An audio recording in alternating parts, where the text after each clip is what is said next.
Yang paling penting tuh pemerintah Indonesia ini bisa tahu siapa masyarakat Indonesia ini yang paling banyak duit. Dia tuh nak buat apa dengan masyarakat Indonesia yang paling banyak duit dekat rekening? Senanglah pemerintah nak buat pajak ini, pajak itu, pajak penghasilan, pajak barang mewah, pajak olahraga, pajak jalan-jalan, pajak makanan manis. Itu kalau pemerintah Indonesia ini mendeteksi masyarakat Indonesia yang banyak duit. Nah sekarang nih yang masyarakat ada duit dekat dalam rekening, dia nak buat apa pemerintah Indonesia nih? Amboy, mentang-mentang dah menjabat lupa pula dengan suami, mentang-mentang suami itu menganggur. Kita ni kan tak tahu masalah hidup keluarga orang, rumah tangga orang. Dia orang ni tinggal dekat Pulau Jawa. Pulau Jawa ni penduduk terbanyak di Indonesia. Sekarang ni di tahun 2025, daya beli rakyat Indonesia ni dah melemah. Duit dia tak ada. Buru-buru nak punya rekening tu. Kalau tak punya duit, ya kerja lah. Pemalas betul rakyat Indonesia nih.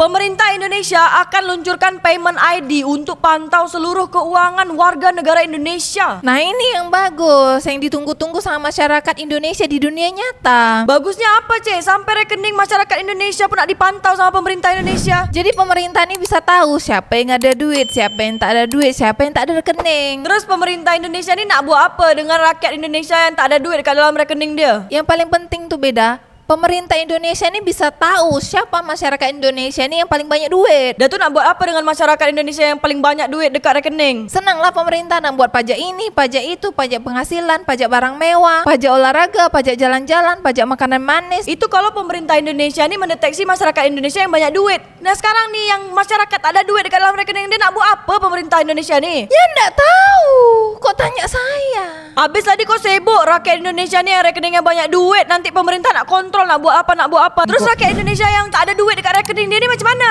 Beda, aku ni rakyat biasa. Rekening aku pun nak kena kontrol dengan pemerintah Indonesia. Setiap hari aku ni makan nasi dengan kecap manis itu pun nak kena pajak juga. Di Blitar, Pulau Jawa, punya suami pengangguran, puluhan guru di Blitar ini ajukan cerai usai dilantik P3K. Amboy, mentang-mentang dah menjabat lupa pula dengan suami, mentang-mentang suami itu menganggur. Kita ni kan tak tahu masalah hidup keluarga orang, rumah tangga orang. Dia orang ni tinggal dekat Pulau Jawa. Pulau Jawa ni penduduk terbanyak di Indonesia. Tapi takkanlah mentang-mentang baru dilantik P3K langsung ceraikan suami, beda. Dah cerita dia macam tu, nak buat macam mana? Kalau cerita dia macam tu, buatlah cerita lain, beda. Buat cerita kubang terbang, ikan belaga, cerita emas, macam-macam boleh buat cerita. Ini bukan cerita, ini ni kisah nyata di Blitar, Pulau Jawa. Justru karena Jawa lah, aku nak kasih tahu nih, ada pesan dari Menteri Agama. Menteri Agama Indonesia ni pesan apa? Menteri Agama Indonesia akan membuat nikah massal dengan 1.000 pasangan. Entah 1.000 pasangan atau 10.000 pasangan. Buat nikah massal tu untuk seluruh Indonesia atau dekat Pulau Jawa aja? Seluruh Indonesia, beda. Semua dah ditanggung. Nak pelaminan, nak makan dia, nak make up baju dia, semua dah ditanggung pemerintah. Ini bagus. Menteri Agama Indonesia ni memikirkan nasib umat agama di Indonesia. Beda. Tinggal dekat Indonesia nih, jangan kufur nikmat, kata Bahlil. Harusnya yang dipantau itu keuangan pejabat dan keluarganya. Kenapa jadi rakyat, kata Dery? Dijawab sama Gamal. Mereka lebih pintar, uangnya dicuci di tempat lain. Wahai warga Indonesia di dunia nyata, harusnya kalian bersyukur. Justru ini bagus untuk rakyat Indonesia karena rekeningnya dipantau sama pemerintah Indonesia. Ini sekarang masalahnya kalau orang yang tak punya rekening tu macam mana?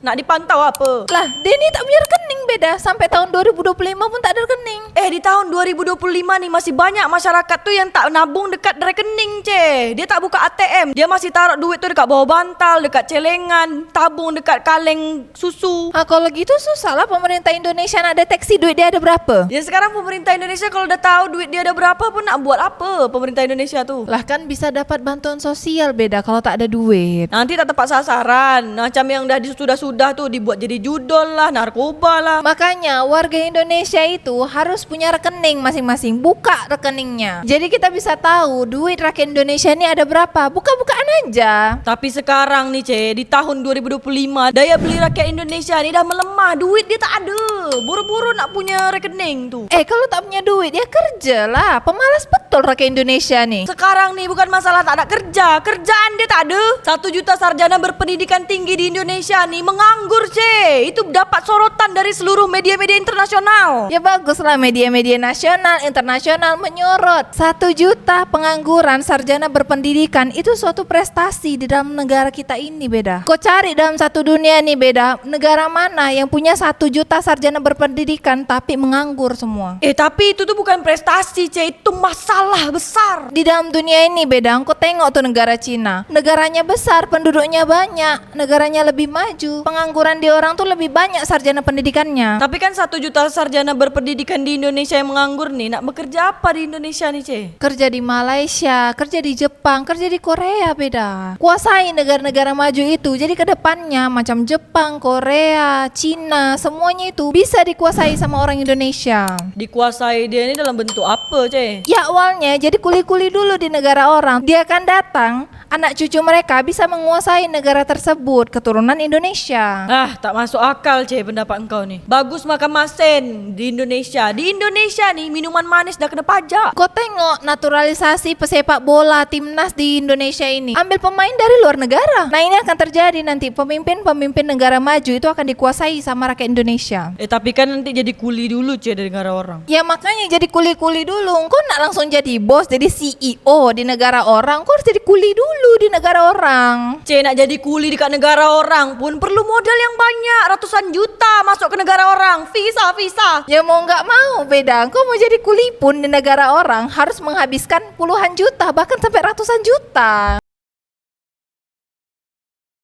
1 juta lebih sarjana berpendidikan di Indonesia menjadi pengangguran karena minimnya lapangan pekerjaan. Anggota DPR Indonesia cakap, jangan-jangan SDM kita nih nggak kompeten. Rakyat makin susah dapat kerja. Mulai 17 Juli, rakyat Malaysia bebas ke negara Cina tanpa visa. Sedangkan Menteri Karding Indonesia minta warga Indonesia ini cari kerja di luar negara. Bantu kurangin pengangguran di Indonesia. Pengangguran di Jawa Tengah tembus 950.000 orang. Pemerintah provinsi cakap, kerja di luar negara aja. Bahlil tanggapin minimnya lapangan kerja di Indonesia. Jangan kufur nikmat lah katanya. Pemerintah Indonesia akui tak mampu untuk membiayai putusan Mahkamah Konstitusi. Sekolah SD SMP swasta gratis perlu modal 183 triliun. Pemerintah Indonesia saat ini fokusnya itu untuk makan bergizi gratis, Ini aja belum seluruh Indonesia kebagian. Tapi nyatanya makan bergizi gratis tidak membuat siswa pintar. Jadi sekarang masalah kita ini tak ada lapangan kerja di Indonesia. Iya, Menteri Karding cakap kerja di luar negara supaya mengurangi pengangguran di Indonesia. Kejaksaan Agung Indonesia buat MOU bisa sadap masyarakat Indonesia yang punya nomor HP Telkomsel, Indosat sampai XL. Berarti grup-grup WhatsApp kita nih bisa disadap sama Kejaksaan Agung, Beda. Paling isi dia tuh cuman informasi tentang gas LPG 3 kilo tuh udah ada belum dekat kedai Baba Liong tuh. Iya sama ini, Beda. Isi grup WhatsApp orang Indonesia tuh biasanya kelapa parut, kelapa tua. Macam kelapa tua hari ini berapa harga dia, santan berapa harga dia hari ini. Menteri Nusron cakap 48% sertifikat tanah di Indonesia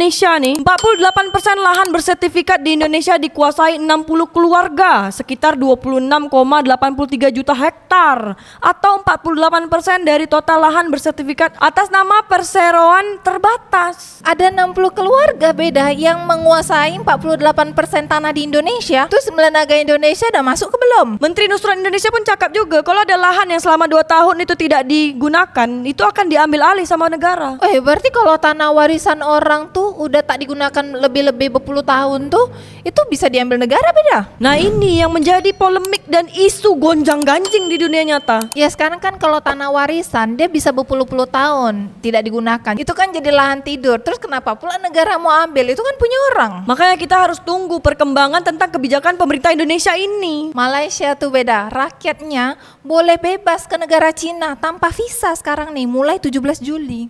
Negara Malaysia pun kalau ke Korea dari dulu tak pakai visa, hanya Indonesia aja yang pakai visa. Tak apa-apa lah, Beda, pakai visa. Kan yang penting bisa ke Korea, Jepang, Cina. Itu bagi orang-orang Indonesia yang punya duit, Kalau misalnya tak punya duit nih, tak akan sampai dia tuh ke Cina, Jepang sama Korea tuh. Orang-orang Indonesia yang ke Jepang, Korea dengan Cina tuh sampai ke negara dia orang dengan bekerja. Ya tapi kan untuk bekerja bukan melancong. Ya lumayan, orang Indonesia yang bekerja di luar negara itu bisa mendatangkan devisa. Tapi kalau engkau nak kerja di Jepang, Korea sama Hong Kong tuh, engkau perlu modal yang besar. Kalau kau cuma punya duit 1 1 juta 2 juta.